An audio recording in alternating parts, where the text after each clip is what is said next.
February's free tank is available for everyone within World of Tanks console, and it is the Type 59-2, and hopefully this review slash gameplay video is going to showcase why you want to get this tank on World of Tanks and what sort of things this does super well, and of course what this tank can actually do over the standard version of the tank being the Type 59, and probably why you want the second version of the Type 59, not the first iteration.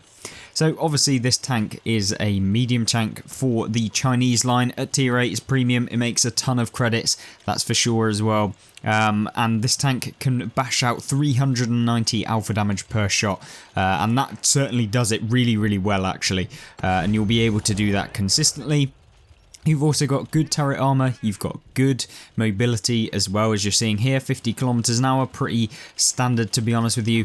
One of the more fast, kind of heavily armoured medium tanks that you'll see in the game. Obviously angling works in this tank, you can angle off of buildings, just make sure that you're not angling against Jaegeroos, because obviously this doesn't get preferential matchmaking, so when you're coming up against like the super high alpha and super high penetration guns at tier 10, they'll probably go through the side of you, so don't go side scraping up against those tier 10s. Obviously Type 5s, don't want to be side scraping against those because they'll just be firing HE straight at you, and it doesn't matter whether you have armor or not when they're firing HE. Obviously what I like to do on this map, which is one of my favourites actually, is actually making sure that we spot kind of this mid-ridge at the earliest time within the game, and that's because we can get off quite a bit of damage actually against a lot of people that maybe are crossing, and you can see us setting on fire the KV-3 there, which is really nice, obviously bashing up our damage total, and we can just pretty much lock down anyone that's trying to make a push coming across this kind of area. The only area you have to be aware of is this Carnarvon Action X, because they can get hold down, especially if they've got gun depression. It makes it a really annoying spot for anyone that does kind of focus you from up there, and if you can get them or dug out of that position, it makes this position almost kind of invulnerable, shall we say. Now we do try and go for the lower plate of the KV-3 there, it doesn't quite work. Penetration of the standard rounds I believe is 200, penetration of the heat rounds 250, so you've got more than enough penetration to play around with depending on if you are kind of using your ammunition correctly, swapping rounds, etc. As far as equipment, I believe we've got coated optics slash advanced optics, you know, PC slash console version. Then we have advanced loader, which is essentially gun rammer. And then we have, I believe, vertical stabilizer on this tank as well, just to make sure that we have a little bit better accuracy with the tank, so we can hopefully manage to hit our shots. Unfortunately bouncing twice off of the KV-3 there, but it doesn't matter, we'll pick up a little bit of assistance damage on him there. And what you see me doing here is just, yeah, keeping hold of this ridgeline. There's no reason why I need to kind of push up super quickly as we bounce a shot from the Comet there, who makes a kind of bold play going straight through the middle of the map. Yeah, I don't know what he was quite doing there.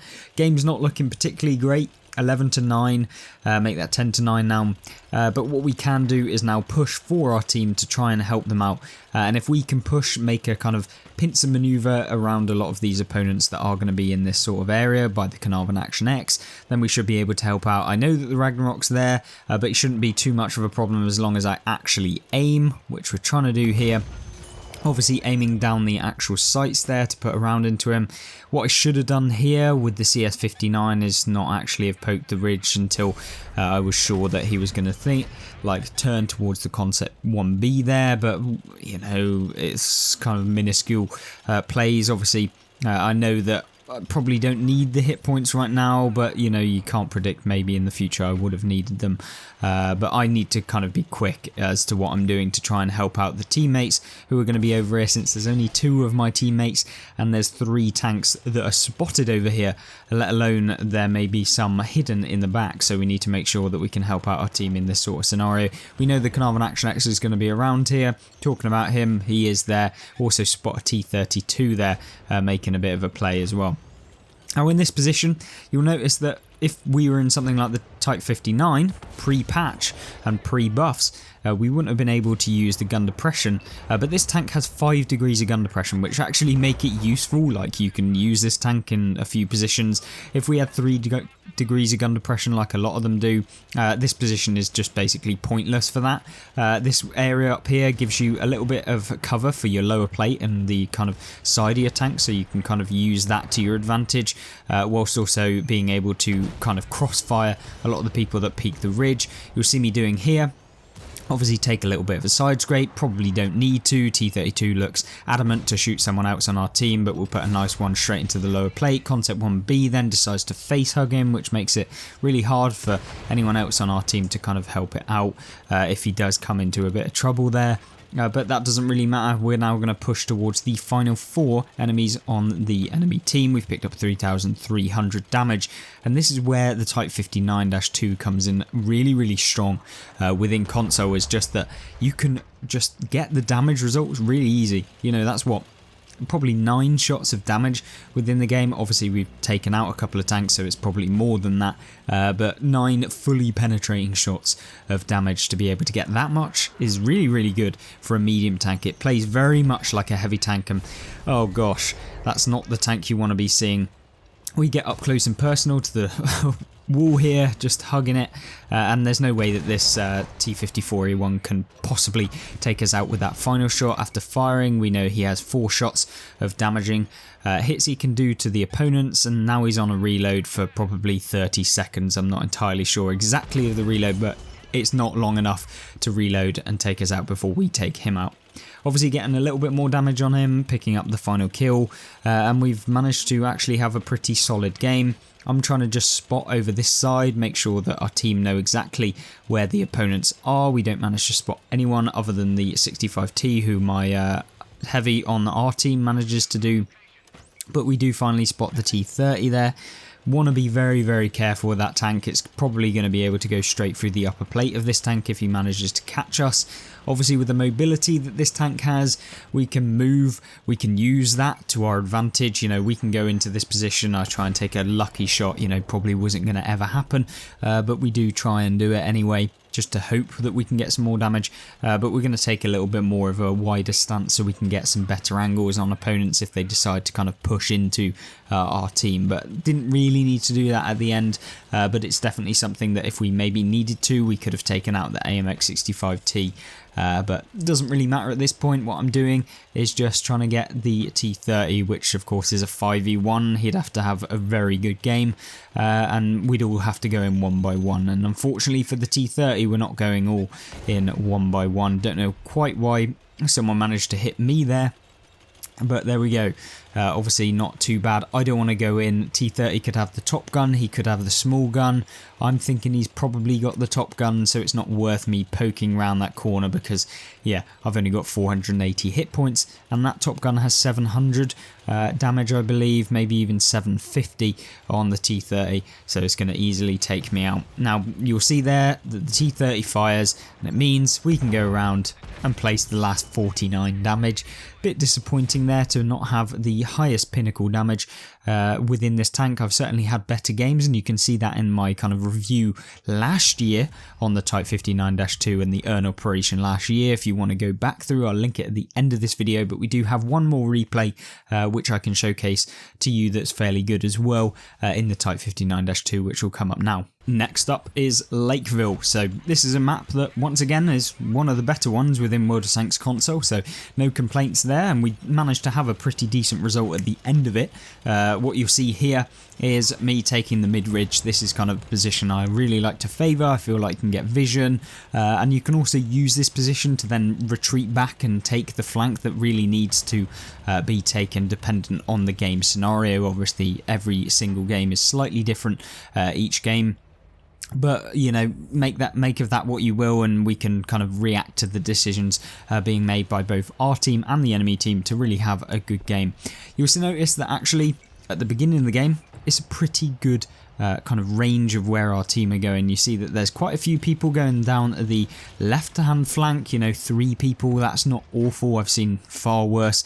Obviously some people going down the mid ridge, and then quite a few people going towards the cap circle because it is a cap game mode, you want to make sure that you actually are getting in there, and that's certainly what they're doing. Paladin there, the previous earn operation for last month, not doing so well against the Type 59-2 and all of our team shooting him there. So yeah, no complaints from me personally, because we're obviously getting the assistance damage and actual damage there. One thing to note, we did spot that there was a dreadnought over there at the beginning of the game, so I noticed it's probably going to still be over there, and we don't want to get whacked for 700 alpha with that super high heat penetration gun.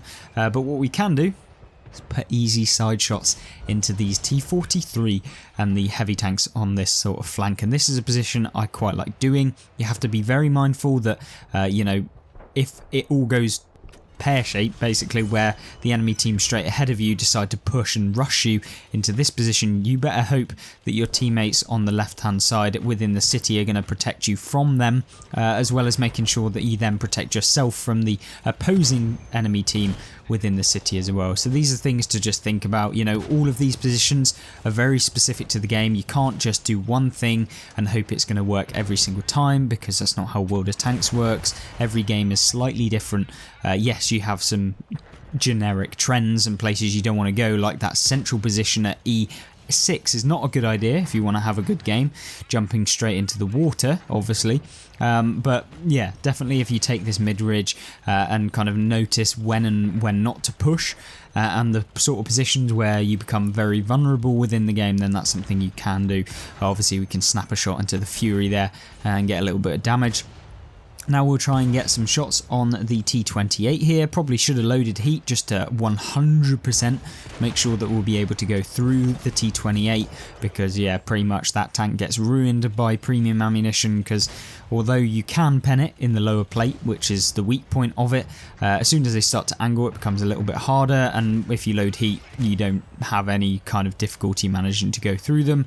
What you'll see me doing here, auto aiming the T28 here, firing at the T28 and ramming into the Fury. We're obviously heavier than the Fury, which means that we can get a little bit of extra damage on him. We're taking quite a few hits here. The Fury obviously just shooting down onto our upper plate, which is kind of the negative of the tank.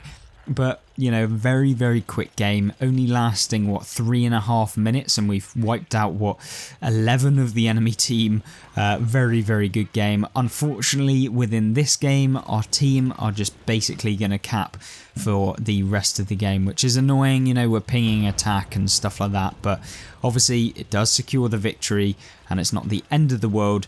But it's definitely something I wish, you know, teams would kind of think about before they decide to just cap, because you get more XP, you get more silver if you take out the whole of the enemy team and don't just cap in the base, because, you know, these tank destroyer and that heavy tank in the cap could have got damage on the 4 tanks advancing through the middle of an open field towards them. We still would have won, you know, there's no real problem there, but unfortunately we don't manage to actually get the damage, and yeah, we still pick up a good result, 2,800 damage in such a quick, short period of time, coming second in the game, you know, picking up 130,000 silver within that game, and yeah, a decent amount of assistance added on, you know, nothing too special, but 3,100 combined.